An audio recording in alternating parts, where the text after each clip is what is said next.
ನಮಸ್ಕಾರ. ಅಶ್ವಕೃಷಿ ಚಾನೆಲ್ಗೆ ಸ್ವಾಗತ. ನಾನು ವನಿತಾ. ತೆಂಗು ಕೃಷಿಯು ಕರ್ನಾಟಕ ಸೇರಿದಂತೆ ಉಷ್ಣವಲಯದ ಕರಾವಳಿ ಪ್ರದೇಶಗಳಲ್ಲಿನ ಪ್ರಮುಖ ದೀರ್ಘಕಾಲೀನ ಬೆಳೆಯಾಗಿದೆ.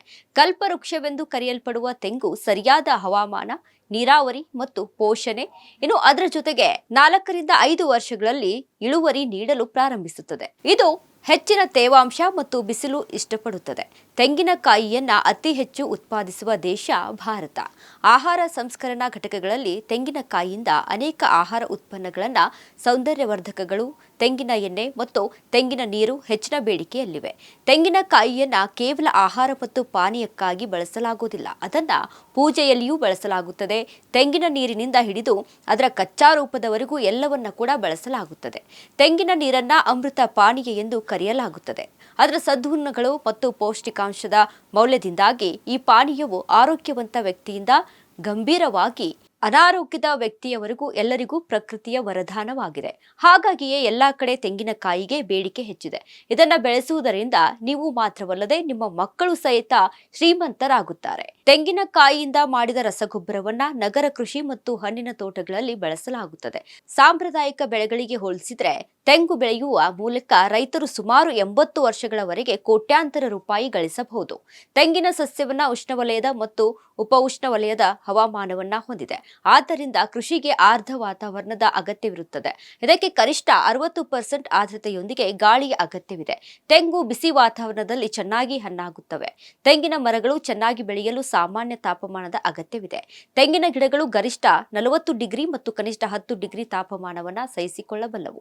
ಮಣ್ಣಿನ ಆಯ್ಕೆ ಹೇಗಿರಬೇಕು ಅಂತ ನೋಡೋದಾದ್ರೆ, ಉತ್ತಮ ಒಳಚರಂಡಿ ವ್ಯವಸ್ಥೆ ಇರುವ ಮಣ್ಣಿನಲ್ಲಿ ತೆಂಗಿನಕಾಯಿಯನ್ನ ಬೆಳೆಸಬೇಕು. ಮಣ್ಣಿನ pH 5.2 ರಿಂದ 8.8 ನಡುವೆ ಇರಬೇಕು. ತೆಂಗಿನ ಮರದ ಬೇರುಗಳು ಮಣ್ಣಿನಲ್ಲಿ ಆಳವಾಗಿ ಕಂಡುಬರುತ್ತವೆ. ಆದ್ದರಿಂದ ಇದನ್ನ ಕಪ್ಪು ಮತ್ತು ಕಲ್ಲಿನ ಮಣ್ಣನ್ನ ಹೊರತುಪಡಿಸಿ ಕಲ್ಲಿನ ಮಣ್ಣಿನಲ್ಲಿ ಬೆಳೆಸಬಾರದು.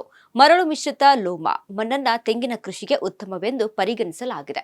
ಕೆಳಗಿನಂತೆ ಗದ್ದೆಯನ್ನ ತಯಾರಿಸಿ ತೆಂಗು ಬೇಸಾಯಕ್ಕಾಗಿ ಆಯ್ದ ಸ್ಥಳದಲ್ಲಿ 7.5 × 7.5 ಮೀಟರ್ ಅಂತರದಲ್ಲಿ 1 × 1 × 1 ಮೀಟರ್ ಗಾತ್ರದ ಹೊಂಡಗಳನ್ನ ಮಾಡಿ ಗದ್ದೆಯನ್ನ ಕಳೆ ತೆಗೆಯಿರಿ. ಮೊದಲ ಮಳೆಯಾಗುವವರೆಗೂ ಗುಂಡಿಯನ್ನ ತೆರೆದಿಡಿ. ಅದರ ನಂತರ 30 kg ಹಸುವಿನ ಸಗಣಿ ಗೊಬ್ಬರ ಮತ್ತು ಮೇಲಿನ ಮಣ್ಣನ್ನ ಕಾಂಪೋಸ್ಟ್ನೊಂದಿಗೆ ತುಂಬಿಸಿ. ಇದರಿಂದ ಮೇಲಿನಿಂದ 20 ಸೆಂಟಿಮೀಟರ್ ಹಳ್ಳ ಖಾಲಿಯಾಗಿಯೇ ಉಳಿದಿದೆ. ನಾಟಿ ಮಾಡಿದ ನಂತರ ಉಳಿದ ಮಣ್ಣಿನಿಂದ ಗುಂಡಿಯ ಸುತ್ತಲೂ ಅಣೆಕಟ್ಟು ಮಾಡಿ. ಇದರಿಂದ ಮಳೆ ನೀರು ಗುಂಡಿಯಲ್ಲಿ ಸಂಗ್ರಹವಾಗುವುದಿಲ್ಲ.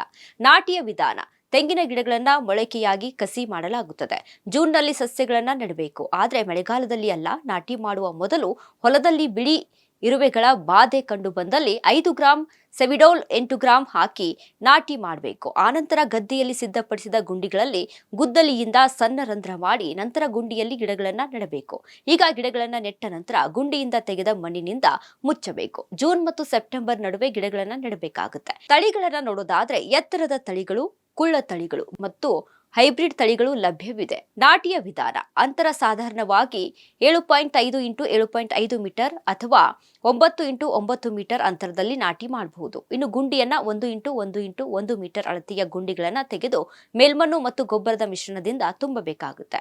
ಇನ್ನು ಮಳೆಗಾಲದ ಆರಂಭ ಅಂದ್ರೆ ಜೂನ್ ನಿಂದ ಜುಲೈ ನಾಟಿಗೆ ಸೂಕ್ತ ಸಮಯ. ನೀರು ಮತ್ತು ಗೊಬ್ಬರ ನಿರ್ವಹಣೆಯನ್ನ ಸಸಿಗಳಿಗೆ ನಿಯಮಿತವಾಗಿ ನೀರುಣಿಸಬೇಕು. ಇನ್ನು ಹನಿ ನೀರಾವರಿಯಲ್ಲಿ ಪ್ರತಿದಿನ ಸಸಿಗೆ 10 ಲೀಟರ್ ನೀರನ್ನ ಪ್ರತಿ ಸಸಿಗೆ ಜೈವಿಕ ಗೊಬ್ಬರವನ್ನ, ಕಾಂಪೋಸ್ಟ್ ನೊಂದಿಗೆ ಗೊಬ್ಬರವನ್ನ ಮತ್ತು ರಾಸಾಯನಿಕ ಗೊಬ್ಬರ ಮಿಶ್ರಣವನ್ನ ಶಿಫಾರಸಿನ ಮೇರೆಗೆ ನೀಡಬೇಕಾಗುತ್ತೆ. ಸಸ್ಯ ಸಂಸ್ಕರಣೆ: ನುಸಿ ರೋಗ, ಬೇರಿನ ಮೂಲಕ ಅಥವಾ ಎಲೆಗಳ ಮೇಲೆ ಔಷಧ ಸಿಂಪಡಣೆ, ಕೊಂಬು ಹುಳು, ಕಿರೀಟ ಕೊಳೆ ರೋಗ ತೋಟದ ನೈರ್ಮಲ್ಯ ಮತ್ತು ಅಂತರ ಬೇಸಾಯದ ಮೂಲಕ ನಿಯಂತ್ರಿಸಬಹುದು. ಇನ್ನು ಲಾಭದಾಯಕ ಹೇಗೆ ಅಂತ ನೋಡೋದಾದ್ರೆ, ಅಂತರ ಬೇಸಾಯವಾಗಿ ಬಾಳೆ, ಕಾಳು ಮೆಣಸು, ಕೋಕೋ ಬೆಳೆಗಳನ್ನ ಬೆಳೆಯಬಹುದು. ತೆಂಗಿನ ಮರಗಳನ್ನ ಉಪ್ಪು ನೀರಿನಿಂದಲೂ ನೀರಾವರಿ ಮಾಡಬಹುದು. ಇದಿಷ್ಟು ತೆಂಗು ಬೆಳೆಯ ಕೃಷಿಯಾಗಿದೆ. ನೋಡ್ತಾ ಇರಿ ಅಶ್ವಕೃಷಿ ಚಾನಲ್. ಧನ್ಯವಾದಗಳು.